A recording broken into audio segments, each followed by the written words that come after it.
नमस्कार मित्रांनो, स्वागत आहे तुमचं आजच्या एका नवीन व्हिडिओमध्ये. मित्रांनो, आता 5:30 वाजलेले आहेत, तरीही उन्हाचा भडका आपण पाहत आहात. तर सर्व जनावरे सावलेली होती, ती आता आणून पाल्यावर बांधलेले आहेत. तर शेतीला कोणता जोडधंदा करावा मित्रांनो? आपला पारंपरिक व्यवसाय म्हणजे मुख्य व्यवसाय हा शेती आहे. तर शेतीला आपला जोडधंदा म्हणून आपण दुग्ध व्यवसाय आणि मेंढीपालन हे दोन्ही व्यवसाय आपण करत आहोत. आपल्याकडे सध्या 3 मोठ्या जर्शी आहेत, 2 पाड्या आहेत. आता त्या दोन्हीला 6वा महिना सुरू आहे. 1 रेडी आणि 1 म्हैस आहे. आणि आपल्याकडे 20 मेंढ्या आणि 5 शेळ्या आहेत.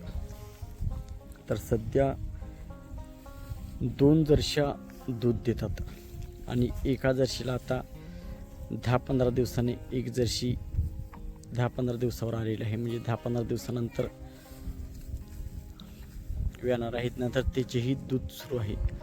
तर ही जर्शीचं सध्या दूध चालू आहे आणि या जर्शीला सध्या 2रा महिना सुरू आहे. आणि ती पलीकडे जर्शी भुंडी त्याला 6वा महिना सुरू आहे. नंतर या पाडीला 6वा महिना सुरू आहे. नंतर इथे एक पाडी आहे, त्या पाडीलाही 6वा महिना सुरू आहे. आणि या रेडीला 4था महिना सुरू आहे. आणि सध्या म्हैस देखील दूध देत आहे. म्हैस देखील आता गाभण गेलेली आहे. सध्या 2 जर्श्या आणि एका म्हशीचे दूध 15 लिटरच्या आसपास जाते. तर सध्या 40 रुपयांनी दूध पकडले तर दिवसाला 600 रुपयांचे दूध होते. आणि म्हणजे या सर्व गायी या पाड्या सर्व आता विळल्या तर दिवसाला 40 ते 50 लिटर आपले दूध दोन्ही टायमाचे मिळून जाईल. तर 50 लिटर दुधाचे 40 रुपये झाले तर 5 म्हणजे दिवसाला 2000 रुपये येतात. आणि जरी खर्च 1000 रुपये सोडला तर आपणास 1000 रुपये दिवसाला नफा राहतो. आणि फक्त पेंट आपणाला विकत घ्यावी लागते. बाकी मक्याचा भरडा असो सर्व हे शेतात आपण करतो. नंतर शेतामध्ये घास गवत आहे, होंडी केलेली आहे, मुरघास आपण मक्याची करतो, मका होते आपणास.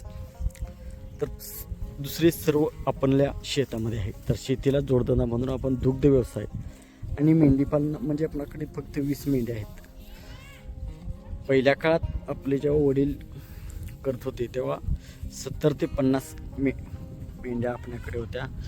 मेंढराच्या जेवरती फादरने हा बंगला बांधलेला आहे. तर आता मेंढरातून उत्पन्न 2 ते 2.5 लाख रुपये वर्षाला निघते 20 मेंढ्यातून. आणि शेतामध्ये सध्या पेरू लावलेला आहे, डाळिंब आहे, मका, यावर्षी तूर करणार आहे, गहू खाण्यापुरता करतो. तर शेतीला जोडधंदा म्हणून दुग्ध व्यवसाय आणि मेंढीपालन हा व्यवसाय आपण करत आहोत. नंतर आपण ट्रॅक्टर घेतलेला आहे घरची शेती करायला.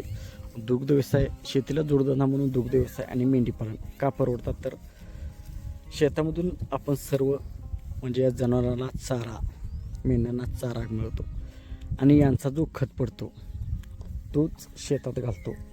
म्हणून शेतीला पूरक व्यवसाय म्हणून दुग्ध व्यवसाय आणि मेंढीपालन हे 2 व्यवसाय खास आहेत. तर मित्रांनो, आपण शेतीला जोडधंदा म्हणून कोणते व्यवसाय करता कमेंटमध्ये नक्कीच सांगा. व्हिडिओ आवडला असेल तर लाईक करा. चॅनलवरती नवीन असाल तर चॅनलला सबस्क्राईब करायला विसरू नका. थँक्यू.